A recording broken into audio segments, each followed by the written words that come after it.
बिहार के 243 विधानसभा सीटों में से एक है गोविंदपुर विधानसभा सीट। नवादा जिले में स्थित ये विधानसभा क्षेत्र नवादा लोकसभा निर्वाचन क्षेत्र के अंतर्गत आता है। इस सीट पर पहली बार 1967 में चुनाव हुए, जिसमें कांग्रेस के अमरजीत प्रसाद विजयी हुए। 1969 में हुए चुनाव में लोकतांत्रिक कांग्रेस के युगल किशोर सिंह यादव जीते। 1972 में हुए चुनाव में कांग्रेस के अमृत प्रसाद फिर से यहां से चुनाव जीते। 1977 में हुए चुनाव में जनता पार्टी के भाटू महतो चुनाव जीते। 1980, 1985 और 1990 के चुनाव में कांग्रेस की गायत्री प्रसाद ही सीट से निर्वाचित हुए। लेकिन 1995 में हुए चुनाव में जनता दल के केबी प्रसाद ने कांग्रेस का दबदबा खत्म कर इस सीट को जीता। इसके बाद 1995 में गायत्री प्रसाद ने जेडीयू ज्वाइन कर इस सीट को जेडीयू के खाते में डाला। फरवरी 2005 में हुए चुनाव में निर्दलीय प्रत्याशी कौशल यादव चुनाव जीते।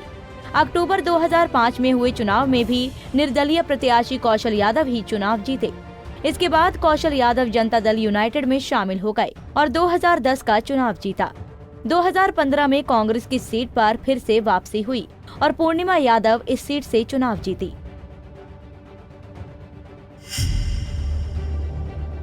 अब अगर आंकड़ों के हिसाब से बात करें तो कांग्रेस की पूर्णिमा यादव इस सीट पर पहले स्थान पर रही। अरुणा को कुल 43,016 वोट मिले। दूसरे स्थान पर बीजेपी की फूला देवी रही। फूला देवी को 38,000 वोट मिले। तीसरे स्थान पर निर्दलीय प्रत्याशी मोहम्मद कामरान रहे। कामरान को कुल 32,646 वोट मिले।